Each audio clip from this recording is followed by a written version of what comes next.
Eu sou o Thiago Pedra, membro e fundador, né, do Cultura no Morro. Hoje estou tendo aí o prazer, né, mano, de mediar essa roda de conversa com o tema da cultura funk. E antes de apresentar quem vai estar aqui com a gente para ajudar a desenrolar essas ideias, eu quero falar que o nosso festival, esse ano, ele está sendo beneficiado via Lei de Incentivo à Cultura, mano, aqui de Jacareí, que é a LIC, né? Está sendo beneficiado via LIC, e como empresa incentivadora Suzano, beleza? Só para registrar aqui. A nossa live também está sendo transmitida via Facebook, então você pode chegar lá também e mandar um salve lá no Facebook, beleza? E depois ela vai estar disponível também no YouTube. E caso vocês queiram enviar alguma pergunta ou chegar com alguma vivência aí, pode mandar no chat aqui do Zoom ou lá no Facebook também, que a gente vai estar dando um tempinho no finalzinho aí para trocar essa ideia, beleza? Então vamos lá, né, meu? Hoje essa roda aí massa, monstra, com o tema da cultura funk, né? E teremos como dois convidados, assim, né? E de início, mas todos aqui são convidados, né? Estamos todo mundo junto nas mesmas ideias, mas são duas pessoas que a gente traz um destaque para falar um pouco da história e da caminhada, beleza? E o primeiro eu vou apresentando aqui é o Bruno Ramos, né? Conhecido também como Bruno Funk, que compõe o coletivo Favela no Poder, articulador nacional do funk. Ele também é colunista da Mídia Ninja, ex-conselheiro nacional de juventude e também estudante de sociologia na FESP, né? Se eu não falei errado, SP, né? É isso, bem-vindo, Brunão, da hora. Dá um salvão aí. Tamo junto, Thiagão, é isso mesmo, tá certinho, mano. Tá beleza, né? Nós, que é coisa, corrige aí, mano. Betinho Zulu, né? Da terrinha aqui, Betinho de Jacareí, né, meu? Depois o Bruno vai falar de onde ele vem, que eu não quis falar que eu não posso errar a quebrada e daí dá ruim, tá ligado? Mas Betinho Zulu é de Jacareí, né, meu? Produtor cultural, ele é arte-educador, também pesquisador cultural, e ele é organizador da Batalha dos Trilhos, mano, uma batalha de MC aqui de Jacareí, que acontece central, e tem uma importante trajetória aí, né, nas artes e cultura urbana aqui da cidade. Beleza? Salve, salve, rapaziada. Sejam bem-vindos. E aí, Betinho? Bom, salve aí a todos e a todos e a todos, né, que tá aí, né, aí cumprimentar aqui quem está na tela e quem está aí no Zoom, né, e quem também está assistindo pelo Facebook, né. Esse ano é tão estranho, né? A gente está acostumado com a Aglomera Arte, né? Todo mundo juntinho ali, né? Montando um palco com dois bambu e dois metros de nylon, né? Fazendo comida, enfim, correndo para lá, correndo para cá. E aí esse ano, nesse formato, claro, né? Por conta da pandemia, né? Mas eu fico contente, assim, né? Da gente ter essa programação, né? Que ela começou aí. Falando sobre a questão do meio ambiente, depois passou para a cultura popular, e hoje a gente está aí, fala de culturas urbanas, em especial funk, né, com o Bruno, né, e vocês que vão compor. Eu sou suspeito para falar do Aglomera Arte, do Cultura do Morro, né, então é sempre um prazer, assim, participar das ações, das atividades, como parceiro, né, como uma pessoa que tem um orgulho de estar num projeto ou num processo, para você ter uma ideia, que me faz tão bem, assim, né, de estar junto com essas pessoas fazendo algo. A gente sempre acha que a gente faz algo indiretamente para as pessoas, mas a gente vai ver depois os resultados, né.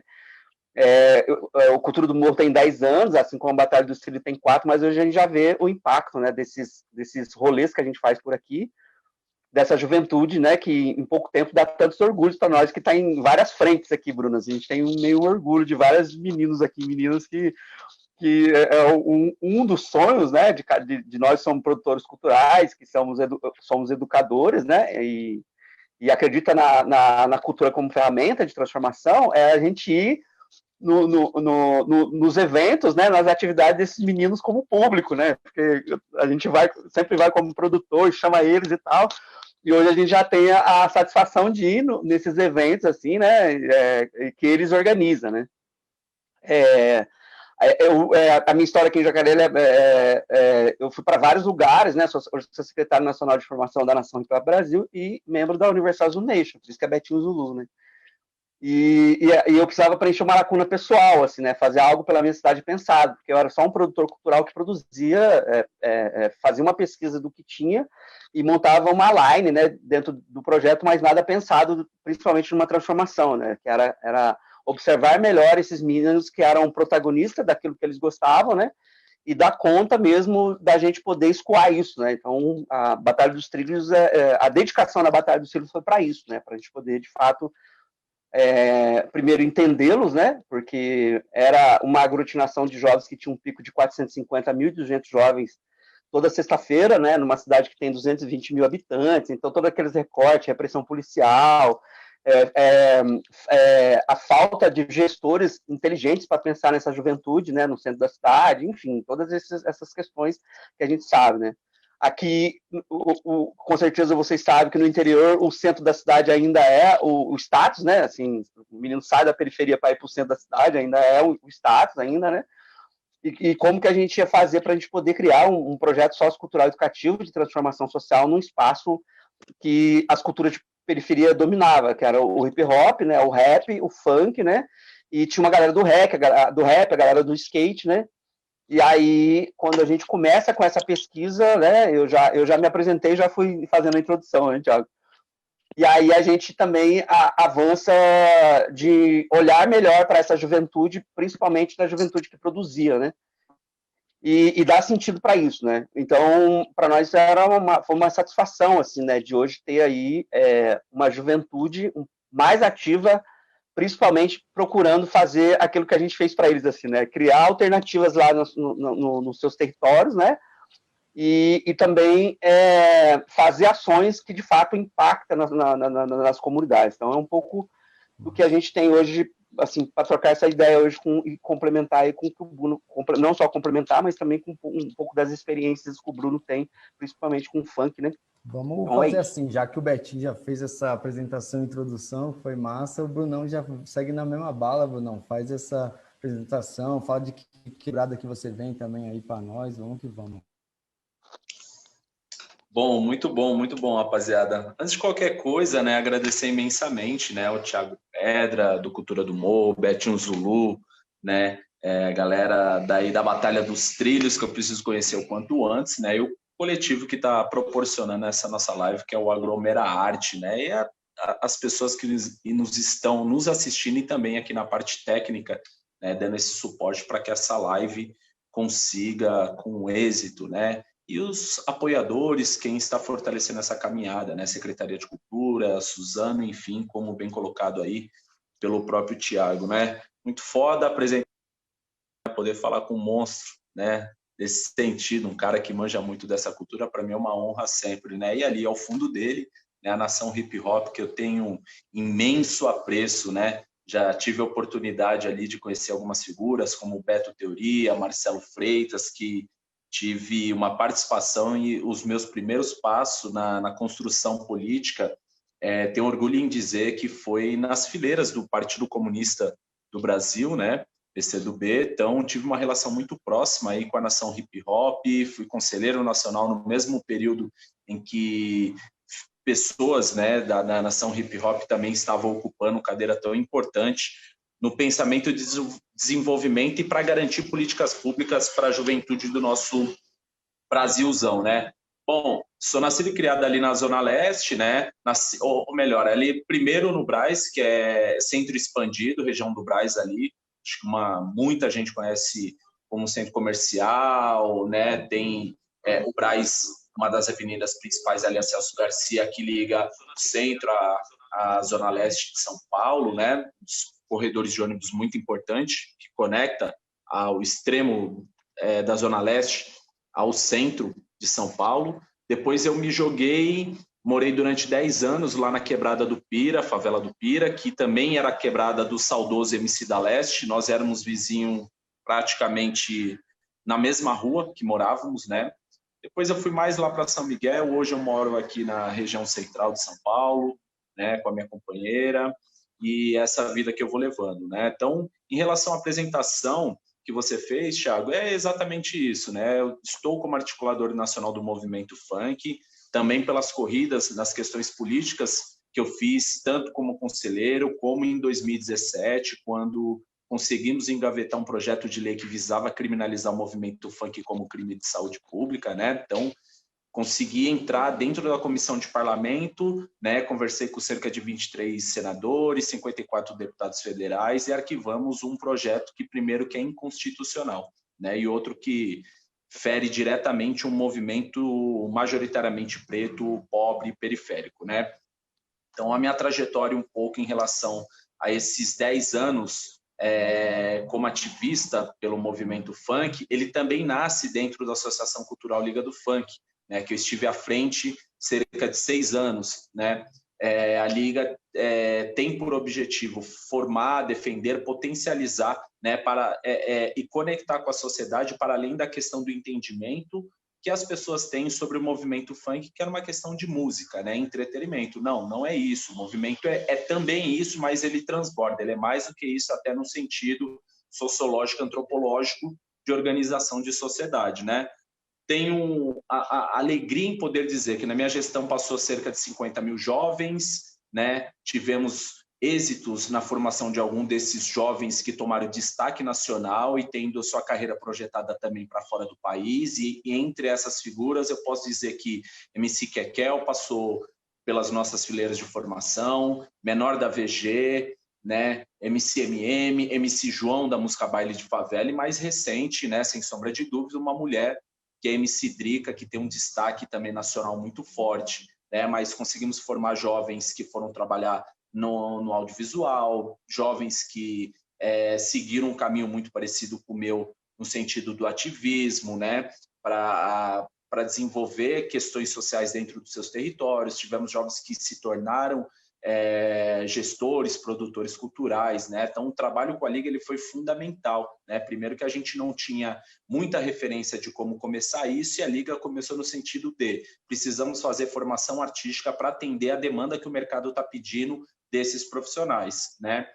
Depois de 2013, 7/7 de 2013, com a morte do nosso querido saudoso MC da Leste, houve uma necessidade da gente compreender de forma macro o que estava acontecendo com o movimento funk, né? Então, dali que começa também uma escola de formação de cidadania desses jovens, né? Eu me conecto com a política, enfim, foi um trabalho aí que trouxe resultados muito positivos. Por exemplo, como a lei municipal, que reconhece o dia 7/7 como dia do funk, a lei estadual, né? Um projeto de lei da deputada estadual Leci Brandão, que também sancionado tanto pelo ex-prefeito Fernando Haddad, quanto sancionado pelo ex-governador do estado, Geraldo Alckmin, né? Então, nós temos 2 projetos, né, que foi articulado pela Liga do Funk, que dá esse prestígio, né, esse reconhecimento, essa notoriedade para dentro do nosso movimento. Acho que, até para não estender muito na minha fala, é basicamente um pouco disso. Perfeito, perfeito. Dá para ver que a Liga, eu ouvi por meio do meu irmão é MC de funk também, mais novo que eu, e eu ouvia deles sobre a Liga do Funk, cara, e eu não sabia muito bem o que era, porque assim, ele era um projeto, isso que eu não entendi, se ele era um projeto via município, era institucionalizado ou não, ele era um projeto independente, assim, tipo um coletivo. Era simples, era uma casa, né? Não, o que acontece? A Liga ela nasce em 2012, né? Junto com o Marcelo Galáctico, nós organizamos um espaço que a gente ficou durante cerca de 4 anos no espaço da ação educativa, na região central, né? Uma ONG que trabalha com coletivos periféricos. Então, numa necessidade de atender todas as bordas, né? Norte, sul, leste, oeste, as várias regiões e também atender parte da região metropolitana, buscamos tentar centralizar, colocar na região central para facilitar a questão do transporte para a molecada conectar, né? Então, era uma associação independente, a gente nunca teve subsídio do Estado, do município, né? Nas esferas municipais, estaduais e federais, e a gente funcionava muito mais numa lógica colaborativa. Eu falo no sentido de funcionava, porque hoje eu já não faço mais parte, né, da associação, me mantenho, né, em respeito da diretoria como um dos fundadores, né, que depois eu fui tocar um outro projeto por via do Lei de Incentivo das Periferias, a gente chegou a montar uma casa de morada coletiva, que aí foi o projeto Morada da Liga, né, que foi um espaço, alugamos uma casona gigante, né, que convidei, né, várias pessoas, professores, orientadores que pudessem contribuir no processo de desenvolvimento e formação, tanto no campo do audiovisual,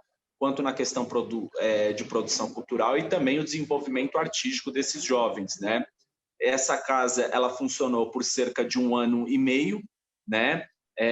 Chegamos a ter estúdio nessa casa, abrimos um edital interno para fazer a seleção desses jovens que iriam participar dessas formações e também, né, para estarem morando. Então, passou pela casa cerca de 60 jovens, né, numa questão muito rotativa. Então, foi uma experiência muito rica e que a gente pôde ali entender que essa linguagem, essa metodologia, esse saber periférico ancestral da cultura griot, ela foi fundamental para o desenvolvimento educacional, né? Porque não existe um processo de formação homogêneo que você consiga discutir, né, com vários jovens de várias classes sociais. Então, a metodologia que nós conseguimos desenvolver é o processo individual, que a troca de todo mundo, a experiência de cada um, ela é muito importante para a construção desse coletivo, né? Então, essa casa, ela precisou fechar, até por questão de perseguições políticas, ameaça, uma série de coisas, né? Então, os próximos passos que estaremos dando é mais através do coletivo Favela no Poder, né? Que o acúmulo dessas experiências, hoje a gente tem um objetivo muito maior, de fazer formação com essas lideranças jovens nos territórios, com incidência política, e também pensar a questão como advocacies populares, né? No meu caso, eu sou uma figura, né? A minha persona política, meu desenvolvimento político, eu sou um advocacy do movimento funk nessas instituições de poder, né? Para garantir e defender sempre as nossas bandeiras, né? Então, é um breve resumo aí do que aconteceu nesse período de uma década. Perfeito. Eu vou fazer o seguinte, eu vou fazer mais uma citação aqui, como você é colunista, né, também na Mídia Ninja, né? E lá você tem um texto que tem... Eu tirei uma citação do texto, que daí eu acho que tanto você pode falar um pouco, e depois o Betinho também pode falar um pouco dentro do processo da Batalha dos Trilhos, né? Daí aqui você fala assim: negar o funk é negar as diásporas africanas, nossas raízes, ancestralidade cultural. É o não entender os mais de 500 anos de escravidão no país, né? Da chegada das caravelas em nossas terras, a passagem do tempo por todas as eras, até a resistência ao sistema covarde e opressor que vivemos, né?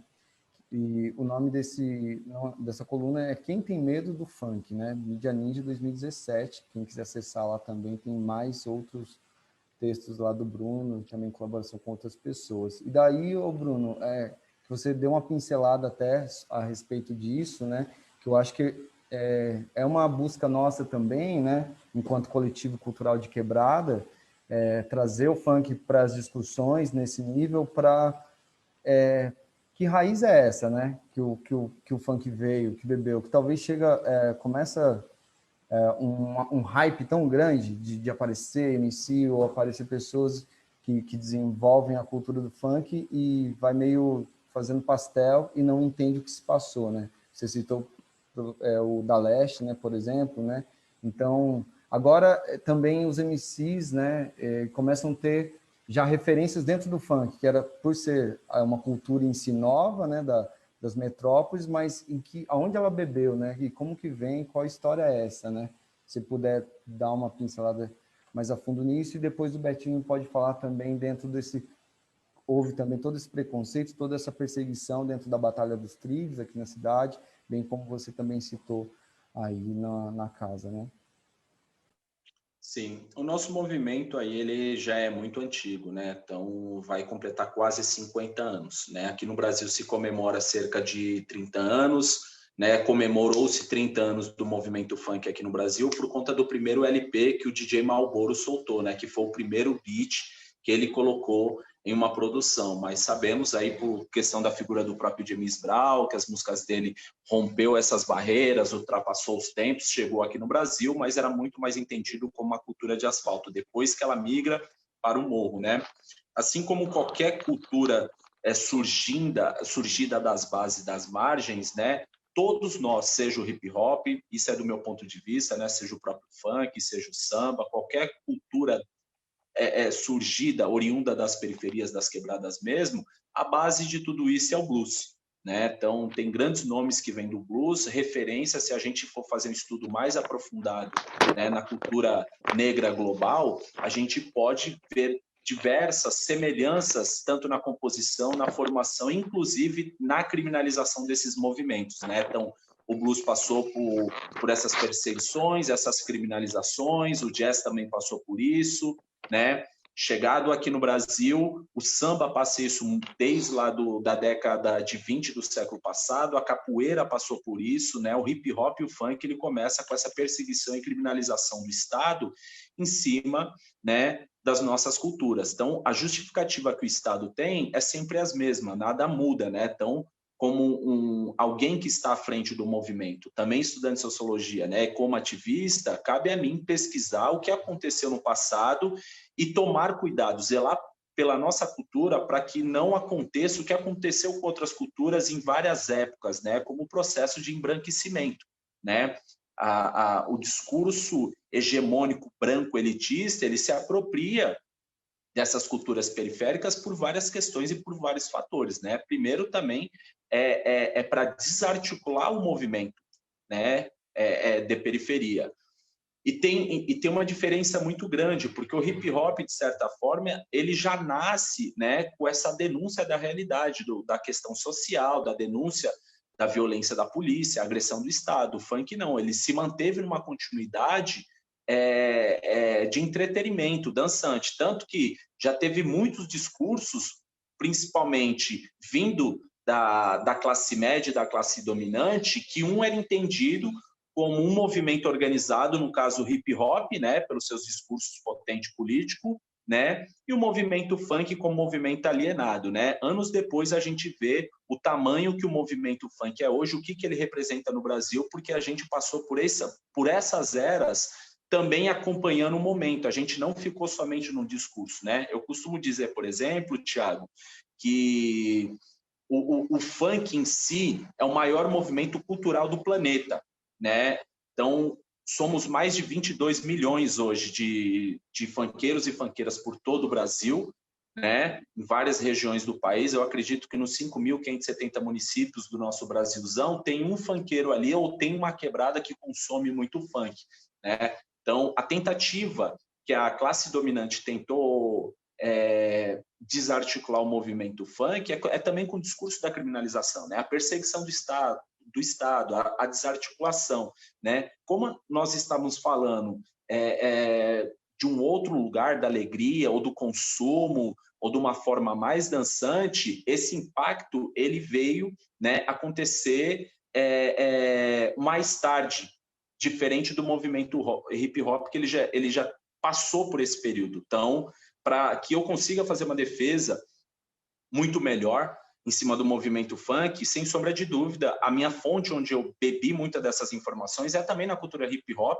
né, que me formou muito, sem sombra de dúvida, veio da Pastoral do Menor, por exemplo, foi no samba, foi nas outras culturas negras, né? Então, quando eu falo que o funk é um reflexo da sociedade, ou seja, é um espelho da sociedade que nós vivemos, que é também esses 500 anos de opressão, estigmatização e criminalização da cultura da população preta, pobre e periférica, né? Então, é um movimento de massa. Se as pessoas ainda duvidam das coisas, da potência que nós somos, é só acompanhar os números de visualizações que tem no YouTube, né? Inclusive, um dos artistas do movimento funk, que foi o primeiro a romper a barreira de mais de 1 bilhão de visualizações, hoje já está em 1,5 bilhão, né? Ou seja, a gente está falando de 8 vezes a população do nosso país, né? Que foi um MC de quebrada, né? Ele mesmo produziu a música dele, ele escreveu na mesma noite, pegou uma referência da flauta de Bach, né? Ou seja, transformou. E essa música dele, que é do MC Fiote Bumbum Tantan, hoje é uma das grandes trilhas também por conta da referência do Instituto Butantan, né, por conta do processo de desenvolvimento da vacina Coronavac, né? Então, a potência que esse movimento representa e também num processo de educação e empoderar mesmo, né? Dar essa legitimidade para o jovem da periferia, que uma das poucas alternativas que ele tem é a cultura periférica, né? Então, o funk é mais uma dessas ferramentas que possibilita caminho. Eu costumo dizer, por exemplo, que a autonomia intelectual que eu tive foi dentro do hip hop, assim como muitos outros produtores, né, e artistas, a base de formação educacional é dentro do hip hop. Mas quem deu uma condição real de expandir, pensado em mercado, em questão de poder aquisitivo financeiro, quem deu esse salto foi o próprio movimento funk, né? Muito foda. Essa questão do fiote mesmo aí é uma questão a ser estudada, né? Criar processos de pensar, porque foi uma coisa mesmo de representatividade. Você falou o nome correto, é isso mesmo. Eu vou passar, sem delongas, Betinho. Já pega o bonde aí, vamos que vamos. Então, isso que o Bruno traz, né? É rico, assim, até porque a gente já em 2018, né, a gente tinha uma preocupação da mudança, para fazer uma ideia, da Nação Hip Hop Brasil, né, que é uma entidade que está em 14 estados, né, mais o DF, assim, né, e como que a gente ia mudar isso, uma estrutura que foi criada lá ela fez 16 anos agora, né, e tudo que ela começa junto às pessoas, sem direção nenhuma, né, então, aí, quando a gente começou a se preocupar com como que a gente ia definir a Nação Hip Hop Brasil a partir de 2018, né? Em 2018 a gente faz encontro, né? Daí foi quando a gente chamou o Bruno também, né? Que foi, se eu não me engano, foi no CCJ, eu não sei onde foi, Bruno. Que era justamente que a gente estava a Nerie Bento, a você, né? O Beto Teoria e tal. A gente estava preocupado justamente com isso que o Bruno trouxe, assim, né? A gente já tinha avançado num estudo sobre cultura de periferia. Naquela época era um estudo do Renato Souza de Almeida, né, que num bate-papo com o Beto ele ajudou a gente, né, como é que era discutir cultura de periferia na periferia, assim, né, então eu era já secretário nacional de formação e precisava criar um documento, né, avançar num processo de discutir e de impactar também, né? Então a gente, se você e o Bruno sabe bem disso, né? A gente sabe que a mesma cultura que é aqui em São Paulo não é a mesma do Piauí, não é a mesma de Porto Alegre. Elas são parecidas, mas não são iguais, porque eles têm as narrativas das cidades e a gente que viaja muito, a gente sabe, assim, ó, o rap, você tem uma ideia, o rap de São Paulo é o funk de São Paulo é mas quando você vai para outras quebradas muda muita coisa, né? E aí, em 2018, a gente lança um documento, que é o Grito da Periferia, que foi no quinto encontro da Nação Hip Hop em BH, e aí as contribuições que o Bruno levou nesse encontro estadual, né, porque todos os estados tinham que levar contribuições, trouxe para a gente essa reflexão da gente ampliar um pouco mais a Nação Hip Hop, né, porque ela estava muito ainda em cima da criação original lá atrás, né, assim, uma entidade que não tinha, não abria um espaço para, de fato, dialogar de igual para igual com mulheres, com LGBTs, né? Então, a cultura trouxe isso para a gente, né? E aí, quando a gente trouxe isso bem claro, a gente também foi fazer uma reflexão com o que a cultura hip-hop estava fazendo, assim, para poder incluir as outras culturas dentro desse processo, né? E aí cada pessoa, para você ter uma ideia, que foi no encontro de 2018, tinha que fazer uma experimentação na sua cidade ou na sua quebrada, para que, de fato, isso pudesse virar uma consistência, porque não adiantava nada a gente ter criado um documento, envolvido outras pessoas que trouxeram para a gente reflexões, e a gente não conseguisse criar um documento que desse um norte para essas pessoas. Então, a gente faz o manifesto O Grito da Periferia, lança ele em 2018 na Nação Hip Hop, no quinto encontro da Nação Hip Hop em BH, e a gente sai de lá com esse documento, cada integrante, né, assim, pessoal do Espírito Santo, Porto Alegre, Rio de Janeiro, Piauí, Sergipe, tinha que aplicar esse documento. E esse documento, ele enfatizava muito essa questão das culturas de periferia, de como que a gente ia dialogar com essas culturas. Então, quando eu vim para Jacareí, em 2016 começa a Batalha dos Trilhos, eu já tinha um pouco dessa função, assim, né, de como que a gente ia chegar no lugar onde que o que predominava era o funk, porque a galera batendo, né, com as suas caixinhas, né, com as caixonas e tal, e a gente tinha que fazer um movimento cultural naquele espaço, assim, né. E aí foi muito interessante. Aqui no interior, algumas coisas são interessantes. Eu venho hoje perguntando pro pessoal, assim, como é que é o movimento funk, como é que é o movimento hip hop aí na sua cidade, assim, né, cara? E aqui a gente primeiro avaliou, né? Então a gente começou a perceber as lideranças, né? Tem algumas lideranças aqui. E eu observei mais o MC Gu, que era um menino que já ganhou, acho que ele já ganhou, se eu não me engano, 2 ou 3 vezes os festivais que acontecia no Céus. Eu não sei o nome do festival, né, cara?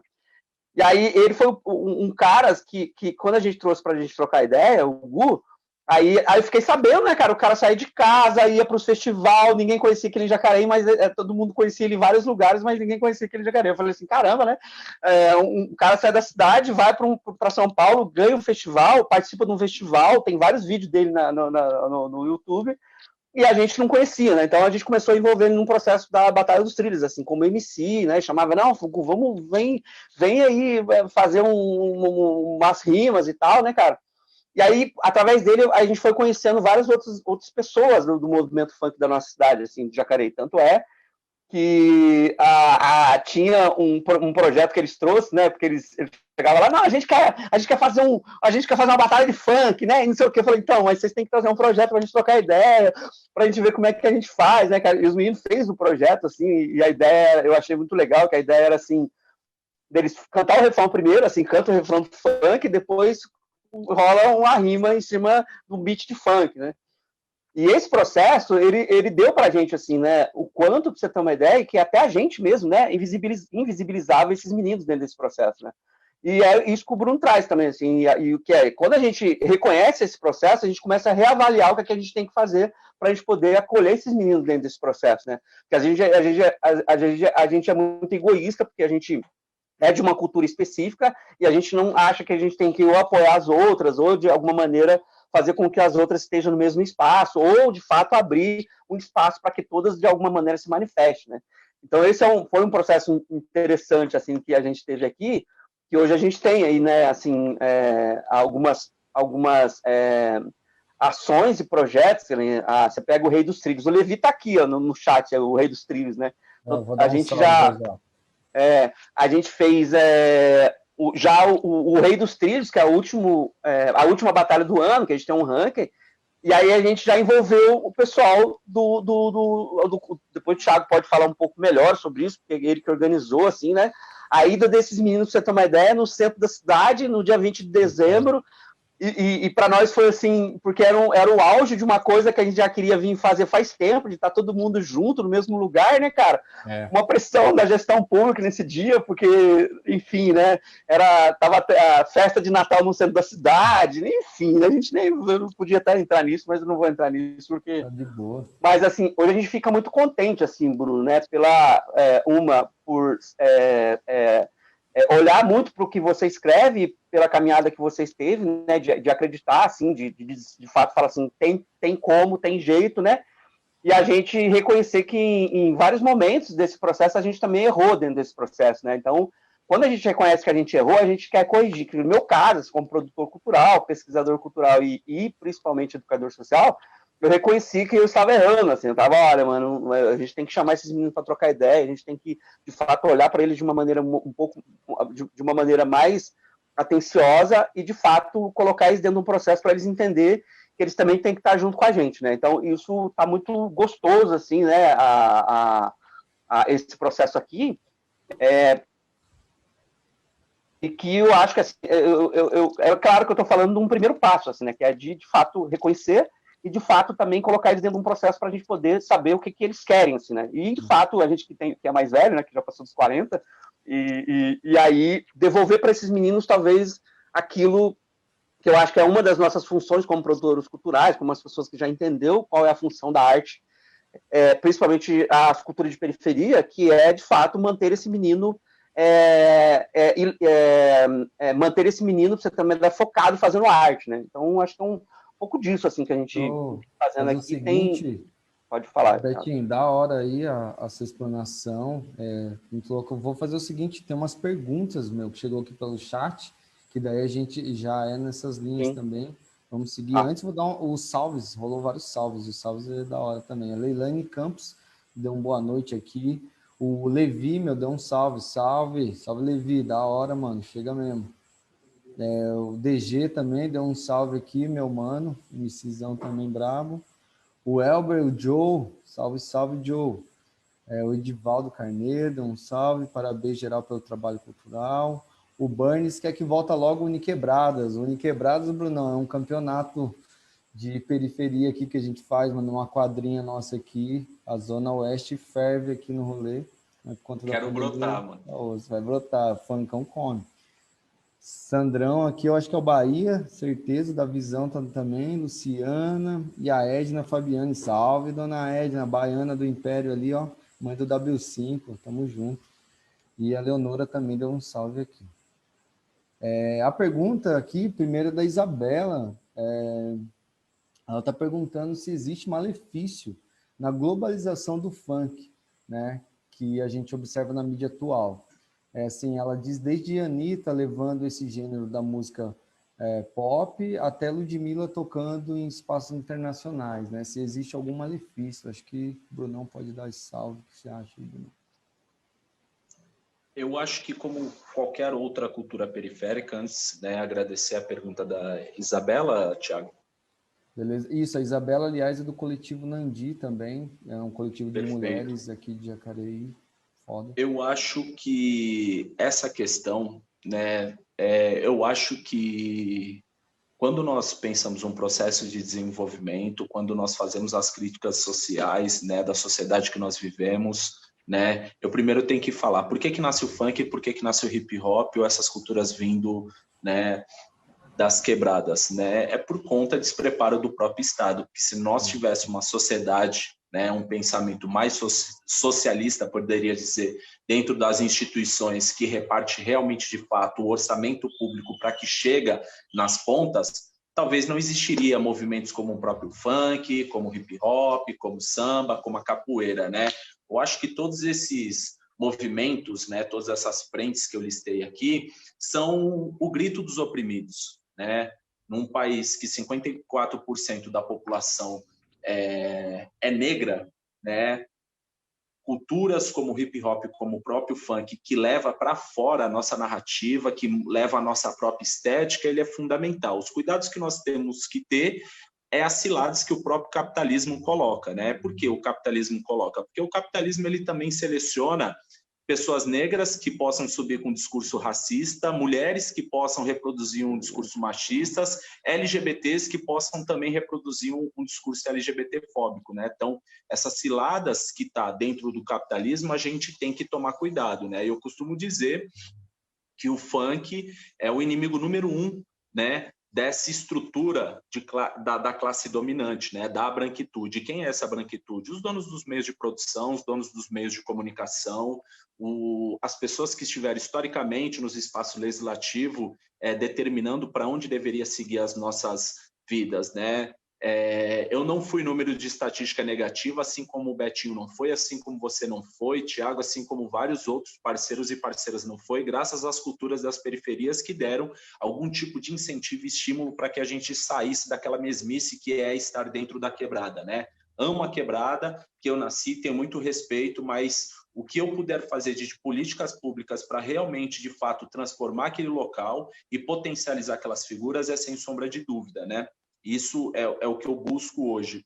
O Betinho ele trouxe uma questão muito interessante, que quando ele fala, eu errei, quando ele fala que erra, eu acho que mais importante do que assumir que errou é a sensibilidade de reconhecer que nós também, né, eu que prezo por uma intelectualidade preta periférica, essa sensibilidade de assumir e olhar numa sensibilidade de 360 graus e compreender essas narrativas são fundamentais.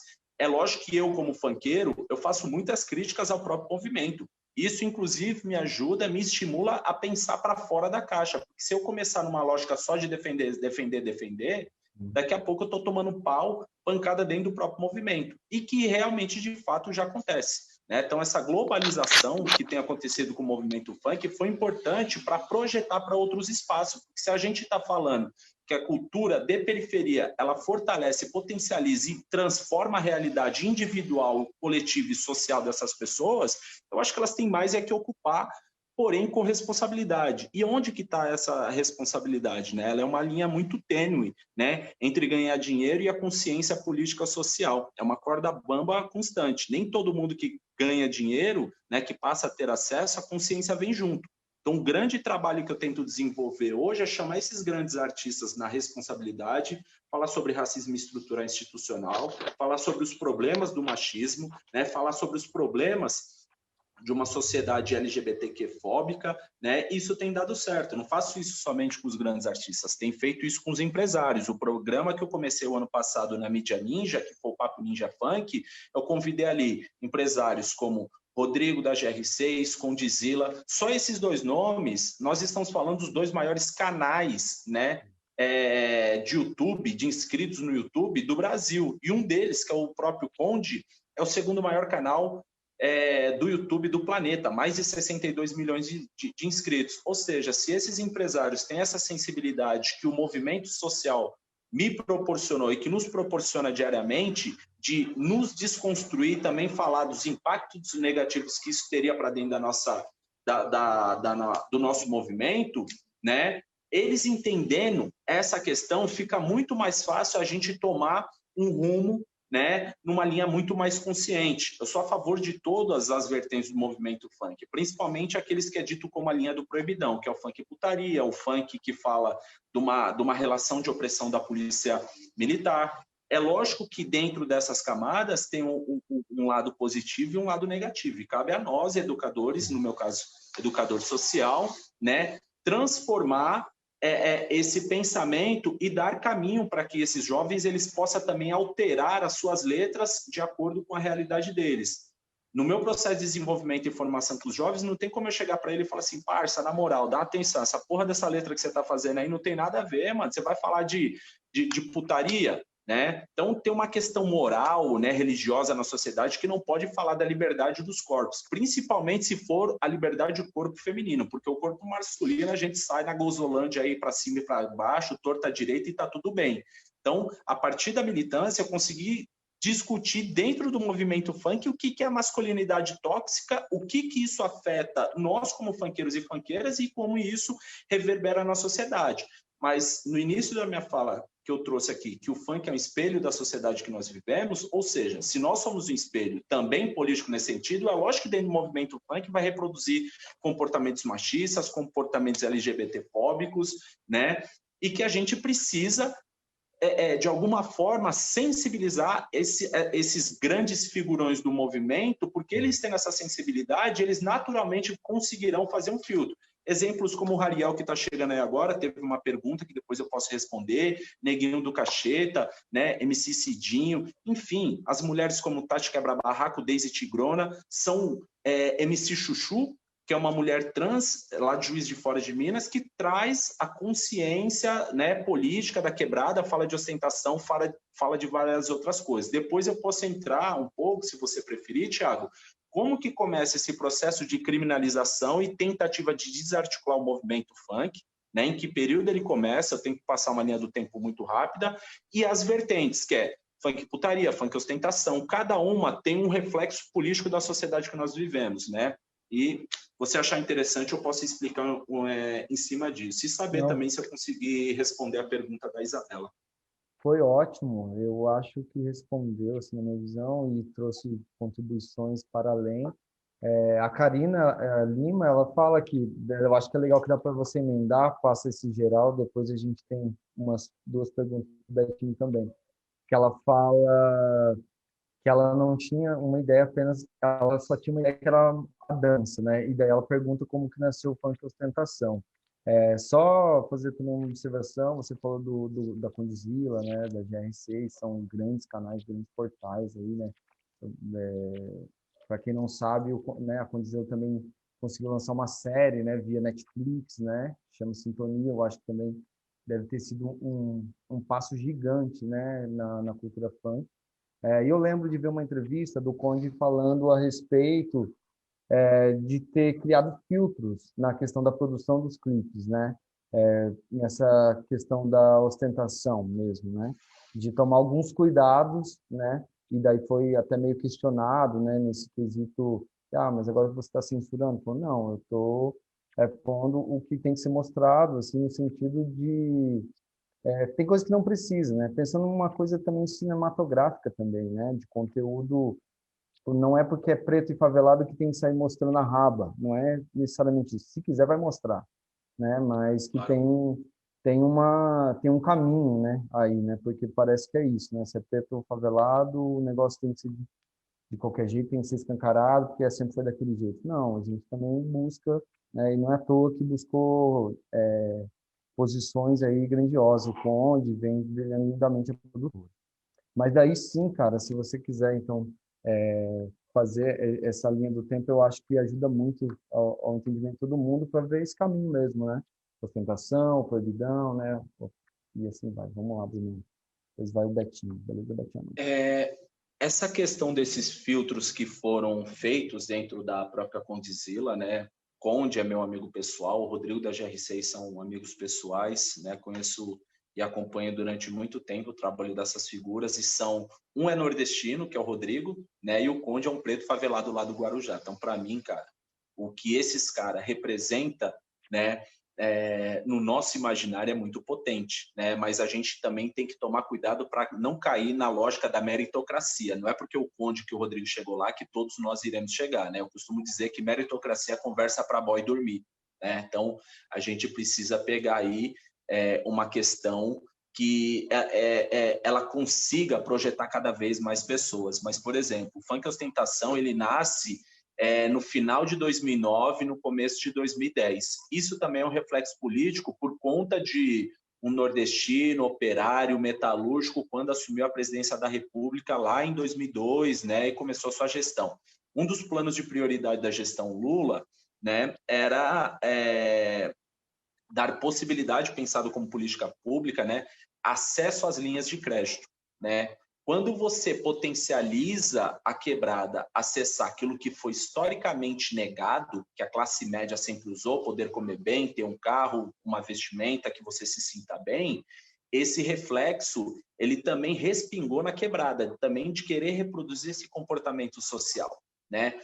Não é nenhum problema você estimular essas linhas de crédito nas quebradas, né? Mas se ela não é organizada, se ela não é pensada politicamente também no intuito de disputar o imaginário do jovem preto, pobre e periférico, o resultado disso, 8 anos depois do final da sua gestão, né, é a síndrome de aburguesamento. O favelado começa a ascender socialmente, ele começa a ter condições que foram negadas para ele historicamente, e se ele não é politizado, ele acha que esse crescimento, né, a sensação dessa meritocracia, né, isso não também é fruto e reflexo de políticas públicas, ou seja, ele começa a reproduzir o comportamento da classe média sem ter uma questão de politização e saber os perigos, as ciladas que tem. O lado positivo do funk ostentação, que é você também ter o direito de poder consumir isso, né? O lado negativo é quando isso não é politizado e torna a periferia com uma síndrome de aburguesamento. Ponto.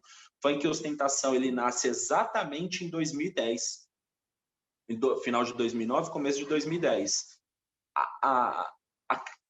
O pico, né, maior que nós chegamos foi em 2013, né, quando já teve uma virada e a gente foi falar da autoestima da quebrada a partir do baile de favela do MC João, né, a música Baile de Favela que muitas pessoas conhecem, né? Então ali o funk ostentação ele começou já a ser deixado de lado porque isso também já não era incorporado como política de prioridade dentro da gestão da ex-presidenta Dilma. Então, uma vez que essa linha de crédito ela já não é mais fácil como nos governos anteriores das duas gestões do ex-presidente Lula, é lógico que isso sofre um impacto negativo. Se eu trouxe mais uma vez que é um reflexo da sociedade, nós iremos reproduzir aquilo que está, né, no nosso local. Então, discutir o local numa perspectiva global, ela é muito importante para a gente ter esse termômetro, né, esse feeling do que está acontecendo.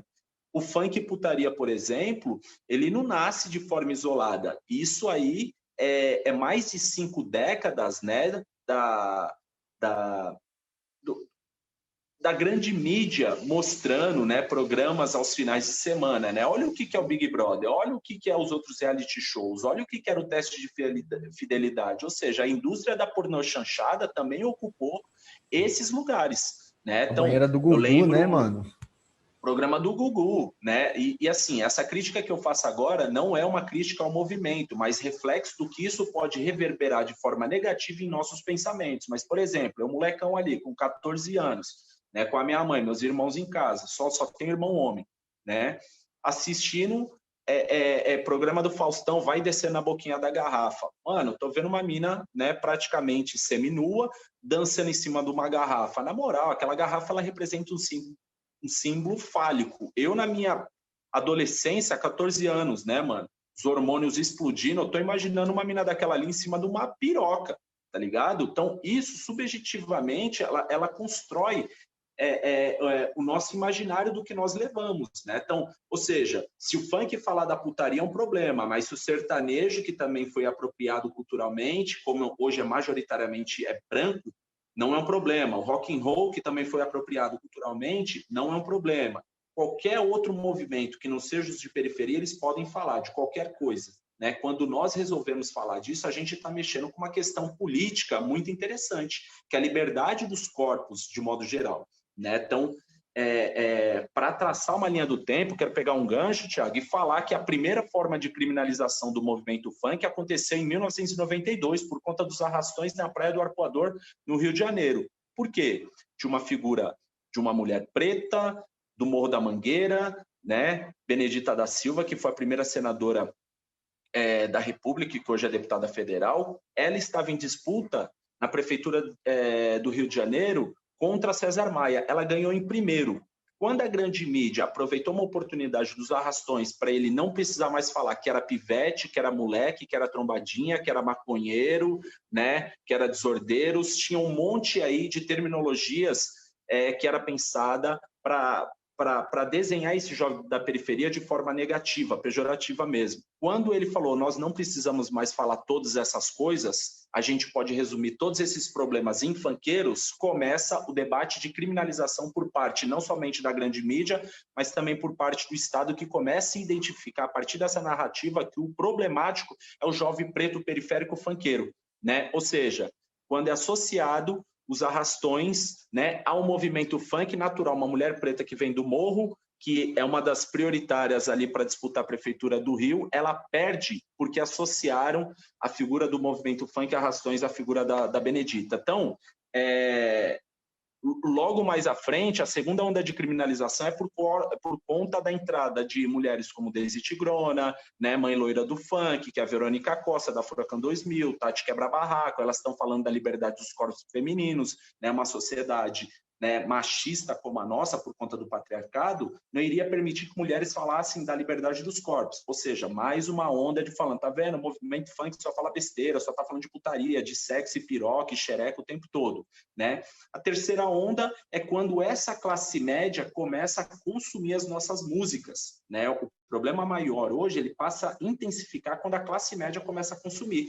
E uma das vertentes que a classe média mais consome é justamente o funk putaria, porque ele nunca vai se identificar do ponto de vista da realidade do funk consciente, que é a denúncia do Estado, da polícia, das violências, né, que nós sofremos. Ele nunca vai falar do funk ostentação, porque essa esfera que a gente chegou da disputa desse imaginário no funk ostentação não chega a 10% do que essas pessoas estão realmente acostumadas de fato a ostentar, né, por conta dos seus privilégios, né, ao longo da sua vida, né? E a última forma de criminalização, que ainda estou aprofundando, que isso provavelmente virá ensaios intelectuais mais profundos, que é a questão do Estado, né?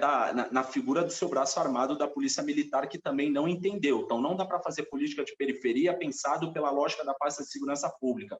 Cultura periférica, ela tem que ser pensada pela Secretaria de Cultura, Secretaria de Educação, de Direitos Humanos, ou seja, eu posso listar cerca de 13 secretarias para pensar a problemática dos movimentos culturais no território. E para finalizar a minha fala aqui, né, em relação a todas essas violências que nós sofremos há mais de 3 décadas, né, a violência em última instância é um importante recurso que garante a perpetuação de poder das classes dominantes, né? Então, acho que essa última frase que eu soltei aqui explica bem o que é esse Estado genocida quando ele violenta todos os nossos direitos na quebrada. Desculpa se eu me alonguei, Thiago. Mano, amassou, tio. Tipo, é isso. E quando você fala, eu entrei tardio na facul, consegui entrar com 28 anos, e quando eu me deparo nas festas, era bem isso que você falou. Lá tinha uma branquitude elitista, tá ligado? Com faculdades caríssimas pagando, e todas as festas o funk putaria em primeira instância, tá ligado? E eu ficava me perguntando muitas vezes, que eu já, pô, admirava pra caralho o funk consciente e tal. Agora eu entendi, porque eu me via naquele funk consciente que falava da quebrada, e eles não se viam naquele funk. Mano, você amassou, tio, arregaçou. Eu vou fazer uma pergunta aqui pro Betinho, que chegou. Betinho, demorou? O Alan, ele só deu um salve aqui, né? Ele cita, né? Criar filtros para ser aceito ou conscientizar, né? No lance, acho que é da Condizila, né? Falando. Betinho, o Dom deu um salve aqui, ele falando que, sim, que vendo esse conceito que o povo aqui da cidade tem perante os trilhos, muitos reagem aos trilhos como algo negativo, mas não sabem de todo o rolê, né? A pergunta é, quando e como foi que você virou a chave de tipo, não quero só produzir, quero transformar? Por que é comer esses doces sendo oprimido diariamente? Não sei se deu alguma falha aqui no corretor. E daí tem uma pro Bruno aqui, mas daí eu vou mandar, mas depois eu posso repetir, Bruno, daí você vai pensando aí. Como você vê essas vertentes dentro do funk? Acho que já respondeu. Tipo, geral acha que funk é apenas batidão e é tudo igual, quando na verdade tem várias coisas diferentes.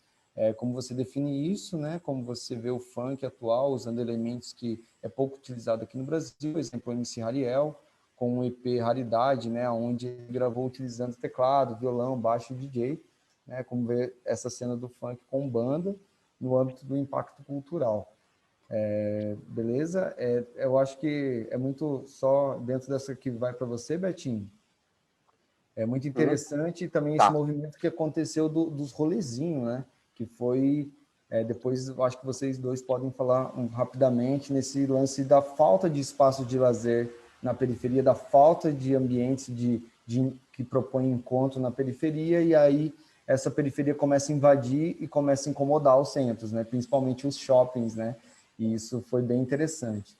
E daí eu lembro também, o Betinho vai pôr das melhores formas, que a Batalha dos Trilhos ela chega porque estava rolando esse rolezinho tão mídia, porque expulsam do shopping de Jacareí, o único shopping aqui em Jacareí, Bruno, só tem um shopping, tá ligado? E daí essa galera tomava de conta a frente, aquele rolê que rolou no Brasil inteiro, não só aqui, né? E daí, quando é expulso, eles pegam e se concentram nos trilhos e começa esse fervor, né? Nesse sentido da falta. E aí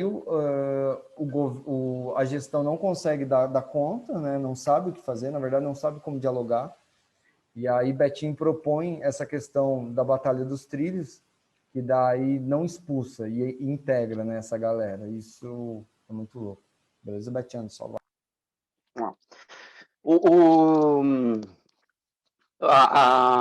Quando, na verdade, assim, a gente foi pesquisar assim, como é que a gente ia poder introduzir um processo de educação social no espaço. Assim, não é fácil, né, Bruno? A gente tem que avaliar, buscar as lideranças, né, olhar para aquele território, né, e aí você tem o tráfico, tem a opressão policial, tem uma série de recortes dentro desse processo, principalmente do indivíduo que está lá, né, dos corpos sociais, né.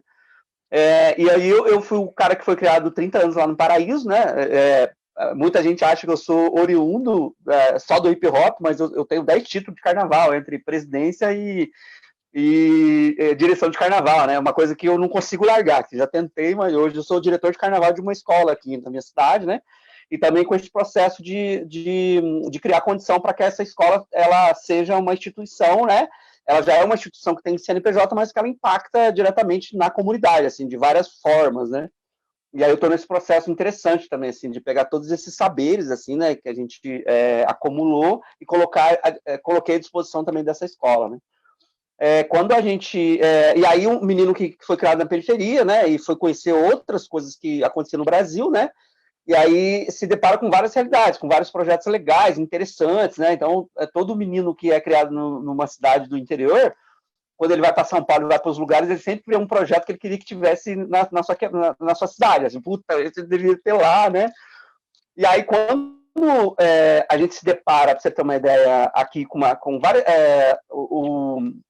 a criminalização da aglutinação de jovens, aí o rolezinho, né?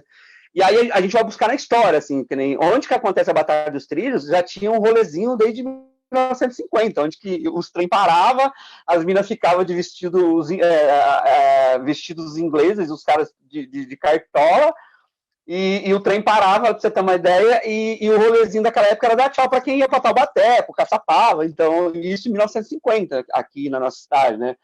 E aí, o processo de escravidão, né? Então, a gente tem um processo de escravidão aqui, a gente tem uma praça chamada Praça da Liberdade, que é o Ralph, né? Onde que a gente se orgulha de, às vezes, colocando muito bem claro isso agora, Bruno, 3 meses antes, para você ter uma ideia da assinatura da pós-abolição da escravatura, aqui todos os escravos já estavam libertos aqui, né? Então, teve uma grande festa aqui de uma semana, e aí era a Praça da Liberdade, ali um dos sonhos era a gente fazer a Batalha da Liberdade, por conta disso, né? Ali mas por conta de ser atrás da Santa Casa, as coisas é mais difícil lá, por causa da UTI, enfim, né? E aí a gente foi avançando, assim, então 1950, 1960, 70 vem a industrialização para aqui para a cidade, assim, né, a construção do Papel Simão e tal, e os funcionários vai para o centro da cidade, e o centro da cidade a aglutinação de jovens era a Praça Conde Frontin, né? Tinha um movimento chamado FUT, né, que era um alto-falante, que é desse que vende pamonha agora, tocando som, e as mulheres ficavam os caras ficavam sentados no banco, as mulheres ficavam dando rolê, pra você ter uma ideia, e um tchauzinho naquela época era ficar. E todo esse processo, é claro que eu não estou contando aqui alguns marcos, hein? Aí em 1990 a gente tem a aglutinação de jovens ali em frente à Choperia do Gordo e o Banana Split, que era uma danceteria que tinha no Trianon, que era um clube social da cidade, de elite e tal, né? E aí, pro ônibus passar ali, Thiago, na Alfredo Schurig, demorava mais de 40 minutos, uma hora, né? Então, já tinha assim, um pico de 600 jovens, pra você ter uma ideia. Então, o centro da cidade sempre teve jovens. Assim, isso que o Bruno trouxe da criminalização, eles sempre não encontraram solução inteligente para poder dar conta disso tudo, né? Porque é uma juventude que vai, de fato, para poder encontrar com seus iguais e seus diferentes e N coisas. Então, aí a gente trouxe um pouco a bebida alcoólica, as drogas sempre teve presente nesse processo, como a música, né, e principalmente as músicas, o samba, o hip hop, o funk soul, né, aí as discos em 1990. A partir de 2010, 2012, aí 2013, e aí a gente tem uma maturidade, a gente começa a falar assim, cara, não vou mais dar conta disso não, assim, deixa essa galera aí e tal, e a gente chega nesse processo, né? Aqui em Jacareí, quando é inaugurado o shopping, o primeiro shopping, que eu não sei quando, mas foi inaugurado aí entre 2000 e 2005, 2004, o primeiro shopping da cidade. Aí os jovens, pra você ter uma ideia, começam a se encontrar em frente ao shopping. Aí, mano, aí os lojistas, os próprios lojistas do shopping começam a ter uma repressão policial, né? Porque daí tiro, porrada e bomba, né? Usando aí essa expressão que usa muito dentro de uma gíria que usa dentro do funk, né? Tiro, porrada e bomba e oprime esses meninos, essas meninas, né? Que são oriundos da periferia. Esses meninos saem do shopping e vai pro cartão postal da cidade, que era o Parque da Cidade. E aí também, né? Porque o cartão postal da cidade, então quem vai fazer o seu Cooper, jogar tênis, pra você ter uma ideia, tem 2 quadras de tênis dentro do Parque da Cidade aqui, enfim. E aí você tem a opressão policial de novo, assim, né? E aí, opressão policial, tiro, porrada e bomba, esses meninos saem de lá e se encontram nos trilhos toda sexta-feira. Então era um ritual toda sexta-feira desses meninos se encontrar a partir de 2013 aqui, né? Aí 2013, 2014, os meninos se encontram, aí mesmo assim tem repressão policial, passa 2 semanas depois os meninos estão de volta, né? Eu sempre fico observando isso de longe, né? Passava toda sexta-feira lá, via esses meninos, um pico muito forte, né? De várias coisas acontecendo ao mesmo tempo, né? Meninos de todas as quebradas, né? E aí, em 2016, eu estava em Guarulhos, né? Estava aí coordenando a casa de hip hop de Guarulhos, né? Junto com com o pessoal, já estava na Nação Hip Hop. E aí que eu tinha um projeto, eu podia fazer 4 ações onde que eu quisesse no estado de São Paulo, que era um projeto do PROAC, e eu decidi fazer 4 edições de batalha, 4 edições de uma ação na minha cidade, e a gente não sabia o que é, tanto que a gente veio em março de 2016 para poder pesquisar, saber quem eram as lideranças e tal, e aí no dia 16 de abril a gente tem a primeira edição da Batalha dos Trilhos, que era para ter 4 edições só em abril, né? E aí tudo isso que o Bruno trouxe, a gente tinha esses recortes que a gente levantou, né? Então os LGBTQIs não podia frequentar esse espaço, que tinha muita homofobia e agressão física, né? Algumas questões, principalmente o tráfico, né, reinava nesses espaços, né, como as bebidas alcoólicas, o comércio local, para você ter uma ideia, as padarias, o supermercado, sempre, as pizzarias, sempre ganhou dinheiro, para você ter uma ideia, com isso, né, e a gestão pública sempre, que é o que o Thiago trouxe, a gestão pública sempre não viu isso, para você ter uma ideia, sempre viu isso como problema, né. A gente teve várias reuniões com a Secretaria de Segurança Pública, com a própria Fundação Cultural, né, com algumas linhas da gestão pública, e uma delas foi um dia que até a Dani estava na faculdade, do cara falou assim, faz o seguinte, pega uma carreta com Wi-Fi e coloca lá que eu quero ver, né. Essa era uma das soluções que os caras achavam que... E aí a gente faz a primeira Batalha dos Trilhos no dia 16 de abril, com a primeira regra que a gente colocou, não podia ter rimas com conteúdo machista, racista, de LGBTfobia, e 2 palavras que eram proibidas, Jack Talarico, né. Tanto que a gente foi advertido por alguns MCs aqui, não só da cidade, como falar assim, vocês não vão conseguir fazer 10 edições para você tomar 10 se você não liberar para o cara chamar o outro de viado, para você chamar o outro de preto, para você falar que pegou a mãe, pegou a irmã, enfim. E aí a gente completou, no dia 20 de dezembro de 2020, a gente completou 118 edição, né? A Batalha dos Trilhos deu conta da gente ter batalhas fenomenais e inesquecíveis, necessariamente sem um menino atacar o outro, né? Falando de fato, de uma linha de raciocínio de rimas em cima dos instrumentais, assim. Então, e aí, eu acho que eu queria contar um pouco disso até para a gente poder chegar a uma linha, eu chego para responder um pouco essa pergunta do Dom, né? Quando a gente... Dom, foi uma coisa muito pessoal de preenchimento do que a gente podia fazer com essa juventude oriunda das periferias, e o quanto foi importante para que eles... Era muito gostoso, né? Quando o menino chegava para fazer a inscrição, e ele tinha a possibilidade, para você ter uma ideia, de pegar um microfone legal, de um som legal, para você ter uma ideia, e ele se sentia muito, muito empoderado, para você ter uma ideia, para fazer aquilo que ele fazia com seus amigos no seu bairro, fazia lá em frente ao espelho, né? E a gente conseguiu dar criar essa autoestima, para você ter uma ideia, né? Tanto que a gente tem o Rei dos Trilhos, que é feito um ranking aqui, né? E vários coletivos de mulheres, os coletivos de mulheres andis, Palmares, várias construções de identidade, alguns artistas que hoje são, alguns artistas daqui da cidade que para nós são considerados que de fato que tiveram o entendimento do quanto essa prática de rimar e de isso, sexta-feira para lá, foi importante na construção da sua identidade, como Betel, Ramalho, né? E outras pessoas de outras cidades, como esqueci o nome dela, mas enfim. E o quanto, para você ter uma ideia, outras culturas entenderam esse processo, o próprio funk, assim, o funk, o rock, os skatistas, entenderam um processo, para você ter uma ideia, de construção coletiva, né, de melhoria daquele espaço, principalmente entendendo que naquele ambiente onde que existia e acontece a Batalha dos Trilhos, muita coisa eles não podiam fazer, tipo, fumar maconha. E aí fuma maconha. Naquele espaço da Batalha dos Trilhos não podia fumar maconha. Os meninos foram entender isso depois de um bom tempo, assim, né? De como que a gente, né, podia fazer um espaço de fato que fosse acolhedor para as famílias inteiras ir lá, a pai, a mãe, a tia, o tio, né? E que, de fato, fosse um projeto que pudesse integrar todo mundo. Então, era uma satisfação enorme, né? Quando os meninos chegavam na Batalha dos Trilhos para ter uma ideia, e subiam em cima do palco para cumprimentar a gente, né? Então, eu chegava com o som, todo mundo ajudava, terminava, todo mundo ajudava a desmontar. E teve também o olhar da gestão pública para esse projeto, né? Não do jeito que a gente queria, mas também teve aí, né? Tanto que esse projeto, ele deu, e aí eu acho que é a última fase quando o Bruno traz, né? Que é a questão de ocupação dos espaços de poder. Hoje a gente tem uma cadeira de arte urbana dentro do Conselho de Políticas Culturais, e é uma coisa que incomodava a gente muito, Bruno, porque a gente, e Thiago, e as pessoas que estão aqui na live, que a gente estava nas manifestações de culturas populares, né? E outros, né? Então a gente estava no e outros, a gente não tinha uma definição, para você ter uma ideia, do que a gente fazia, né? E aí, de 2018 até no final de 2019, a gente é botado o projeto, né?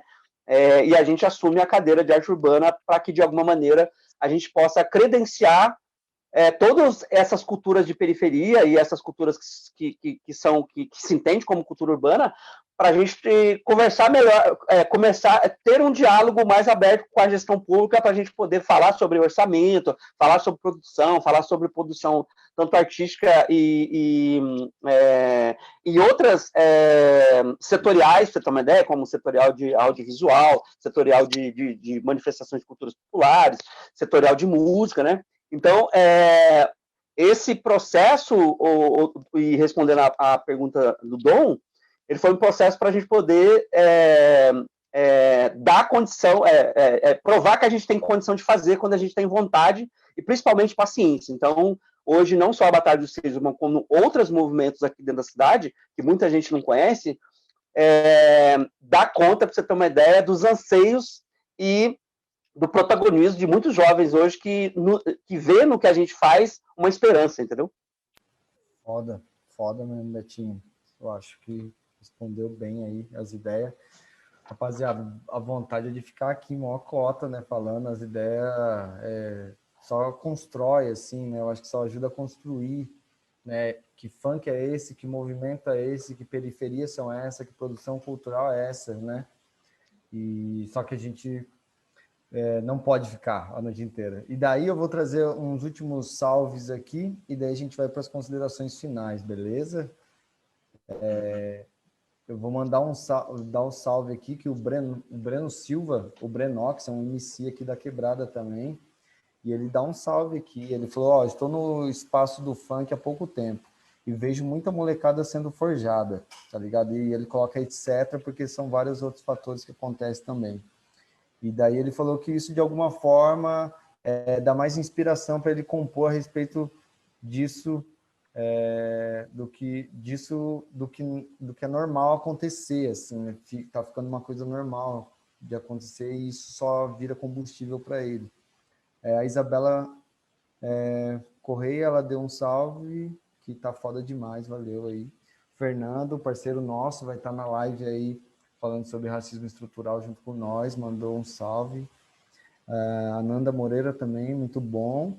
E daí o Pedro Aurélio, que bom. Você liga ele, Bruno, ele deu um salvão aqui, meu irmão, como está? Bom revê-lo. Mandou um salve para mim também, pro Betinho, DJzão pesado aí, né? O que bom. Meio que esses foram... a Fernanda tá mandando aqui, alguma coisa chegou aqui. Acho que é isso, né, Fê?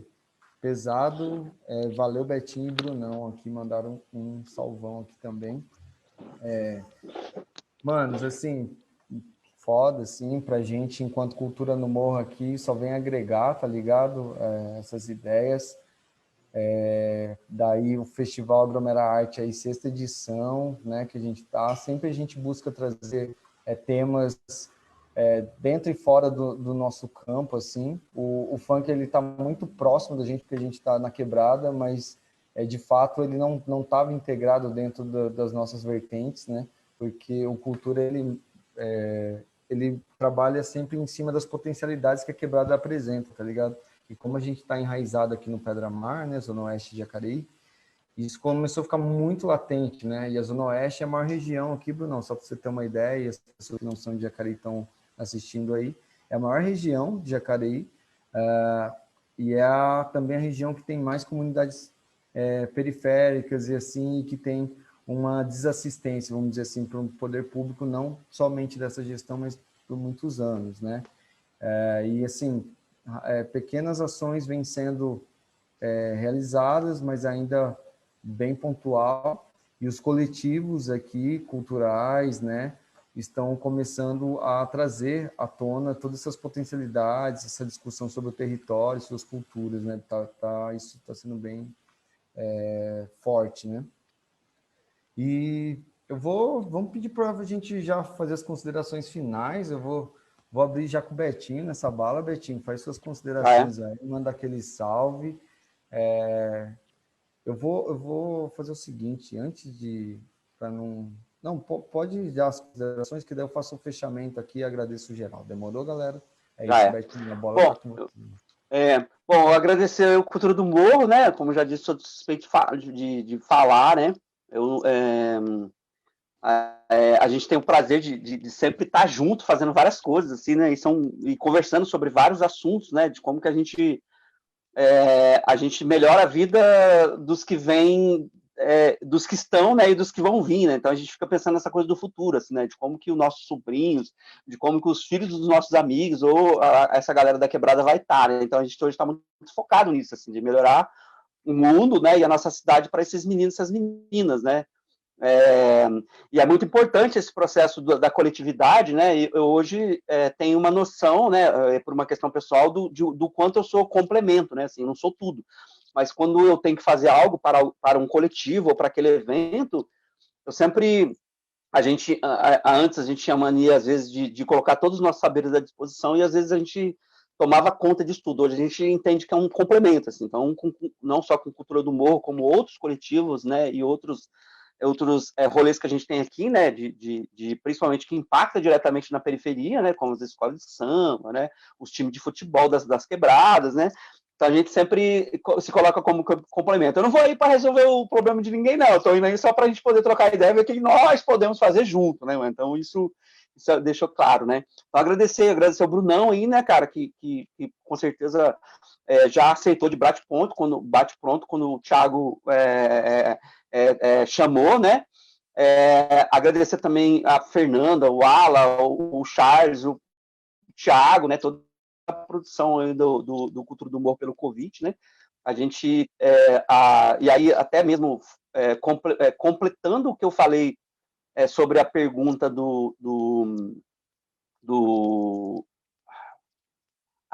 enfim, do dom, que é assim, Dom, existe uma coisa muito importante nesse processo de devolver para a cultura aquilo que a cultura nos transformou, né? Então a gente faz esse papel muito bem, assim, chegou num ponto interessante, que é devolver para a cultura aquilo que a cultura trouxe para a gente. Então eu faço isso hoje, assim, né? De fazer um mestre esforço para poder, quando o menino está com vontade de fazer, a gente estimula ele, fala, não, vamos fazer, que é legal, né? Então, obrigado, Thiago, obrigado, Fernanda, obrigado, Ala, pelo convite. Brunão, tamo junto, mano, é isso. Estamos aqui e ansioso para a gente, no próximo Agromera Arte, a gente se aglomerar para a gente poder, de fato, aí, fazer aquela rede social que a gente mais gosta, de estar todo mundo junto. É nóis, estamos junto. Agradecer a todo mundo também que participou da live aí.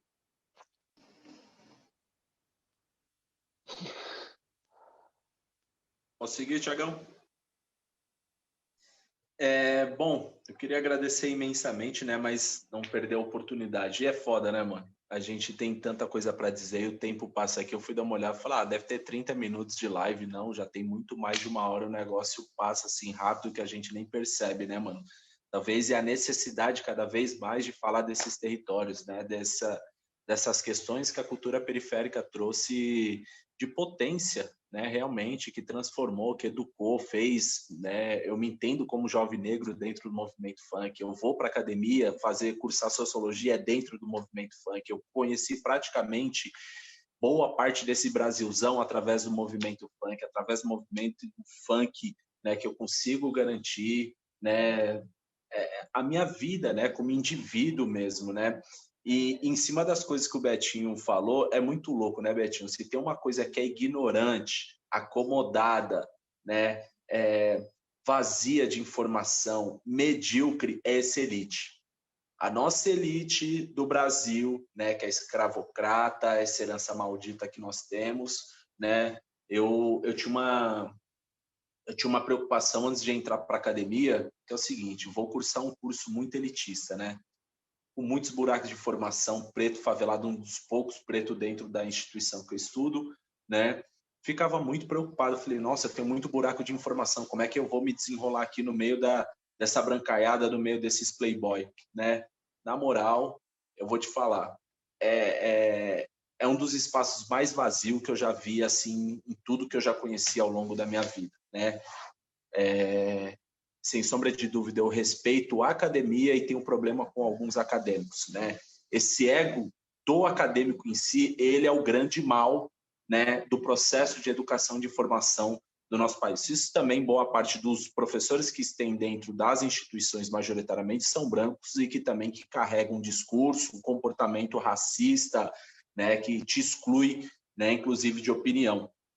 Mas ao longo da minha trajetória, né, acho que desde quando a gente já faz as mesas, né, Betinho, acho que dá para perceber algumas mudanças, né? Eu tive que alterar muito, né? Então, se eu tô com o meu pessoal da quebrada, eu tenho que o tempo todo me conectar, tanto no sentido de comportamento como de fala com essas pessoas. Quando eu vou para a política, eu tenho que aprender todos os códigos que é a política. Quando eu vou para a academia, eu tenho que aprender todas as questões. Então, tem um processo de fala que para cada pessoa, para cada grupo, para cada, né, tribo, que eu poderia dizer, eu vou ter que desenvolver um perfil de fala para tentar alcançar o maior número de pessoas, né? Eu costumo dizer que eu me tornei um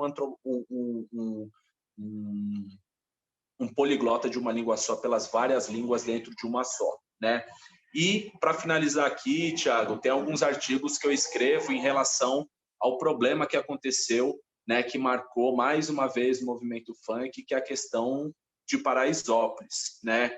Eu aproveito aqui que acredito que tem pessoas da gestão pública nos assistindo, aproveitar esse espaço para dizer que os fluxos que acontecem, tanto aqui em São Paulo, quanto em Belo Horizonte, quanto no Rio, como aí em Jacareí, em qualquer outro município, não é culpa do movimento funk, não é culpa do hip hop, não é culpa do samba, não é culpa do slam, né? Isso é culpa da ausência de políticas públicas. Infelizmente, nós estamos num dos estados mais conservadores e mais ricos, né? O orçamento do estado de São Paulo é cerca de 230 bilhões e que pouco chega para a cultura periférica em Jacareí, pouco chega aqui na capital e pouco chega nos outros 465 municípios desse estado, né? Então, cada vez mais, hoje eu tenho pensado, me debruçado, tanto as questões intelectuais, como pensar políticas públicas, para tentar trazer um resultado positivo. Porque quando a gente senta com o Estado não sabe nada disso do que nós estamos falando, fica um monte de barata tonta perdida, sem saber, né?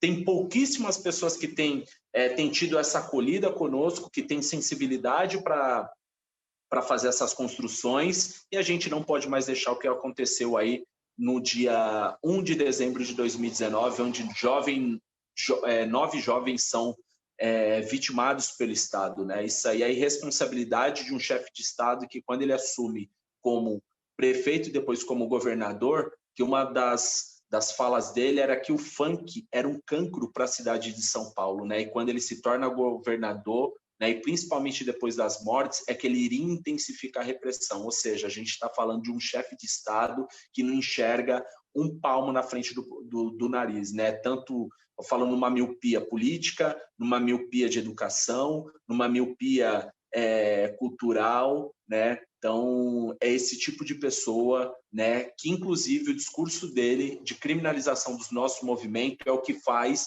valer a cadeira dele como governador do estado, né? Então, a elite, ela criminaliza justamente esses movimentos culturais porque faz uma bagunça, empurra os problemas para nós debaixo do nosso tapete, uma vez que eles não fizeram todas essas construções, né? Para finalizar, tem um dos artigos que eu escrevi, Thiago, é que toda vez que surge uma cultura que parte do abandono, a elite, ela culpa a cultura e não culpa o abandono, que é exatamente o que acontece com o movimento funk, né? Então, os fluxos de rua não é responsabilidade do movimento funk. Toca funk, toca rap, toca samba, porque é a linguagem que o jovem da periferia mais se identifica, né? E se estão incomodados com as nossas letras, com nossos comportamentos, com o estilo de vida que nós levamos, né? Tentam se arriscar em querer mudar a nossa realidade. Mudar a nossa realidade não é a partir do olhar da pasta de segurança pública. Gente, desculpa mais uma vez se eu me alonguei, me coloca à disposição, minha agenda fica à disposição de você, Thiago, fica à disposição de você, Betinho, agradecer imensamente, né, a Cultura do Morro, a Agromera Arte, a rapaziada aí, as minos, mano, da Batalha dos Trilhos, né, toda a cidade de Jacareí, em torno, né, muito obrigado, queria poder falar mais de embranquecimento, o que acontece, as coisas, enfim, teremos uma outra oportunidade, né, e para dizer aqui que Periférico é Instagram bombando. Sigam lá, por favor. É nóis. Massa, Brunão. Massa mesmo. Satisfação. @Bruno Ramos Funk no Instagram. Demorou. @Bruno Ramos Funk. Só ver lá. E também na Mídia Ninja, né, Brunão? Que tem todos os textos lá e Pode tal. jogar no Google Bruno Ramos Funk, que acha todos os artigos que eu escrevi, Caso de Paraisópolis, série Sintonia, enfim, uma série de coisas. Ótimo. Ótimo. Bastante material que enriquece muito a cultura e o nosso entendimento.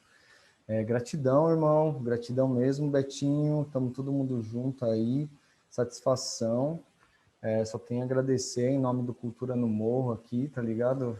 Isso, acho que tem muita coisa a ser debatido ainda, é uma introdução, né? Eu acho que a gente pode entender como isso, mas acreditamos que logo menos a gente vai poder estar junto e trocando tete a tete, né?